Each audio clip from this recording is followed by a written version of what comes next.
Hello sa inyo mga ka-super kasari, another vlog again for today's video dahil may request po ang ating kasari. Hindi ko lang alam guys kung ano yung basa dun sa ano niya, pero babasahin ko na lang dahil sinulat ko din naman po dito.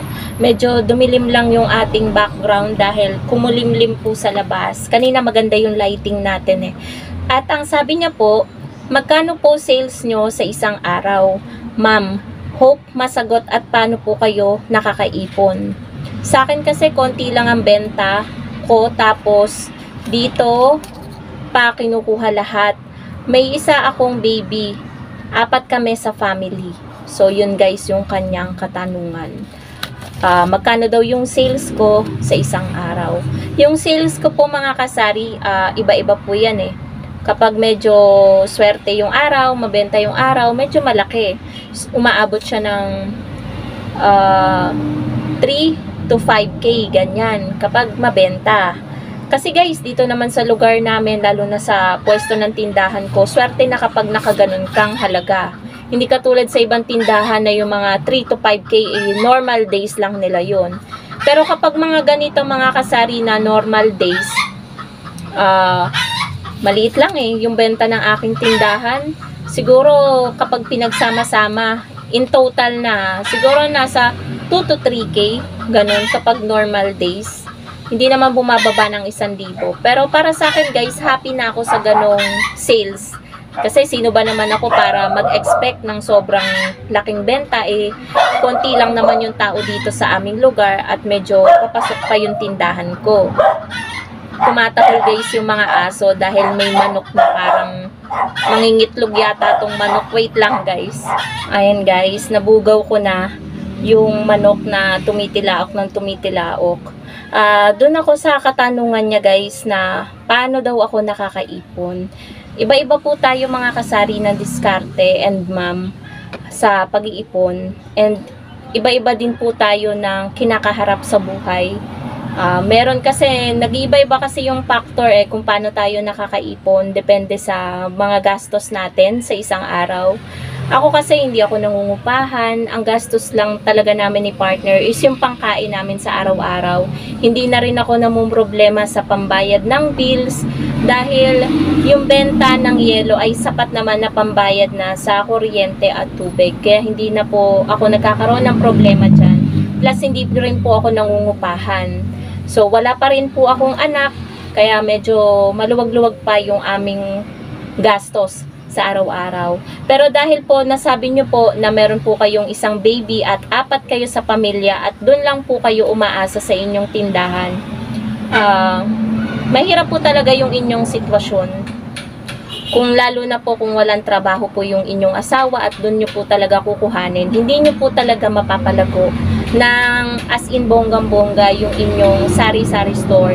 Pero nakakatuwa naman po dahil nakakaraos po kayo sa araw-araw dahil po sa inyong tindahan, di ba po? Yun po yung pinaka good side nun.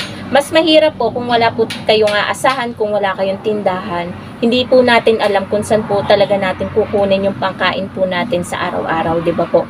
Be thankful na lang po tayo dahil kahit alam niyo po na, alam niyo na hindi niyo napapalago yung inyong tindahan, at least meron po kayong naaasahan. Pero maganda pa rin po na kung gusto niyo pong mapalago po yung inyong tindahan, ay talagang iwas-iwasan po natin yung pagkuha sa sales ng ating tindahan. Pero kung no choice naman po, pwede po tayong magkaroon ng diskarte ba? Magdagdag po tayo ng mga small business, ganyan, dagdag pagkakakitaan sa inyong tindahan na pwede nyo na lang doon kuhanin yung pangangailangan nyo. For example, maliit lang yung puhunan dito sa fishbowl, ganyan, sa fishbowl. Pero guys, bibilangin nyo baka naman yung pagbebenta nyo ay wala na kayong tinubo. So sa fishbowl ganyan, magkwek-kwek kayo, magsiopaw, siomay, gaya ng ginagawa ko dito para may extra income pa. Kung matumal din, tapos doon nyo pa kinukuha lahat. Diskarte lang po talaga ang kailangan para po mapalago po yung inyong tindahan. Kung medyo nag-click naman po yun, yung sinasabi ko po sa inyo, ganyan, yung small business. So, pwede nyo naman doon nakuhanin yung inyong pangangailangan. At yung benta po ng inyong sari-sari store ay para lang po sa inyong sari-sari store. Pang rolling nyo, pambili ng iba pang paninda. At sa ganung paraan po, marahil mapapalago nyo na po yung inyong sari-sari store. Ganun lang po talaga. Diskarte lang po talaga ang kailangan po natin para yung negosyo po natin ay lumago. Kasi kung wala po tayong diskarte na gagawin, kung doon natin kukunin araw-araw, oo, may araw na makakaraos kayo, may araw na hindi kayo kukuha doon sa sales ng tindahan nyo, pero paulit-ulit lang po yung mangyayari.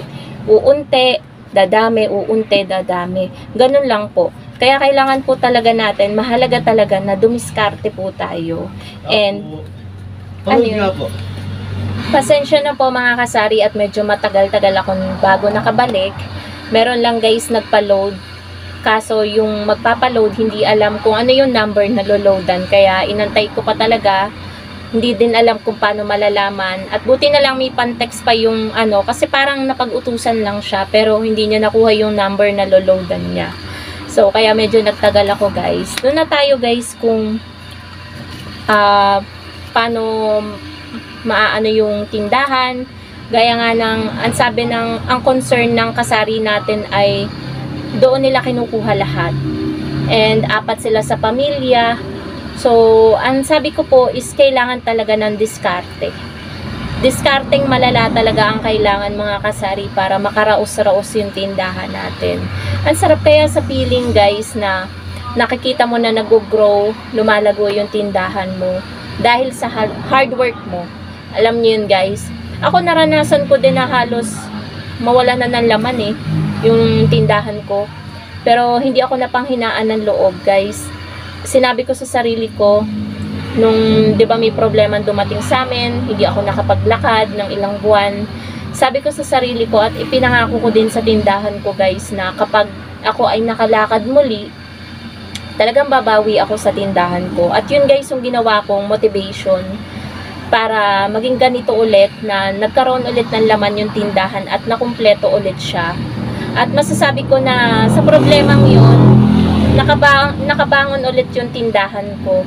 And ngayon, eto siya, kumikita, 'di ba? Nakakaraos sa araw-araw, nakakapamili, and nakakatulong tayo sa mga customer natin, sa mga pangangailangan nila, 'di ba? Ang sarap sa feeling na ganun guys, nakakaipon tayo, nakakabili tayo ng mga gusto natin dahil sa ating munting negosyo. So, yun lang po talaga ang masashare ko po sa inyo, ma'am.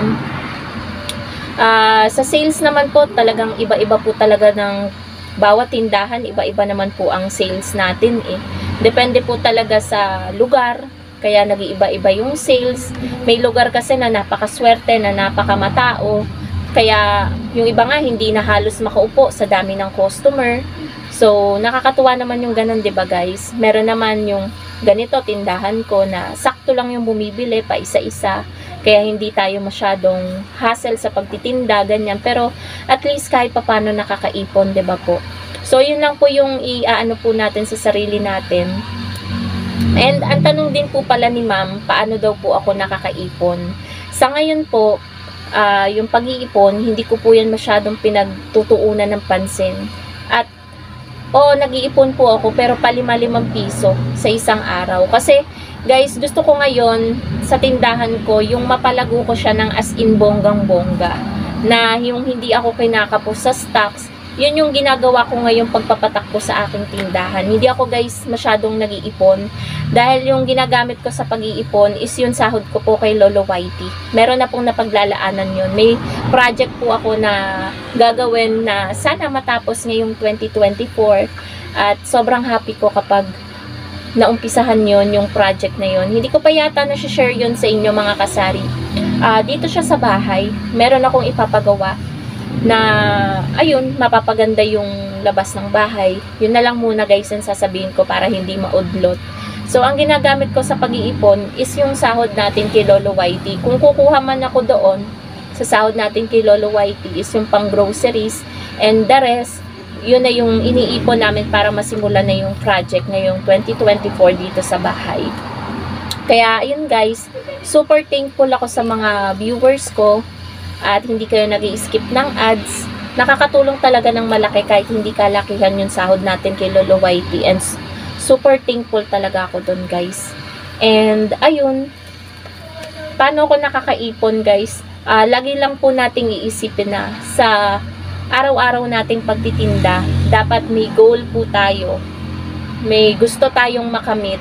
Hindi yung basta nakakaraos lang tayo sa araw-araw, dapat kailangan pa din po nating mag-ipon. Dahil hindi po natin alam kung kailan po talaga tayo mangangailangan. Mahalaga pa rin po na may ipon tayo para in case na magkaroon tayo ng problema at mangailangan tayo ng pera, ay meron po tayong madudukot. Ang hirap po kasi na nagkaroon tayo ng problema tapos wala tayong ipon. Hindi natin alam kung saan tayo kukuha, kung saan tayo mangungutang. Napakahirap pa namang mangutang sa panahon ngayon, napakahirap ng buhay at napakahirap kitain ng pera. So, yun lang po ang masasabi ko po sa inyo, ma'am, sa inyong katanungan kung magkano po yung sales ko, ganyan, kung paano mapapalago ang tindahan, kung doon nyo po kinukuha lahat. Sana ay nagustuhan nyo po yung na-share ko sa inyo at sa lahat ng makakapanood na kasari natin dito sa vlog na to. Diskarte lang po talaga ang kailangan po natin para kung bread and butter man po natin yung ating sari-sari store, alam po natin na kakayanin nito yung mga pagsubok. So, ayun lang po mga kasari. Thank you so much for watching and I hope nag-enjoy kayo dito sa shinare kong vlog. Happy selling po sa inyong lahat mga kasari and God bless po. Bye guys!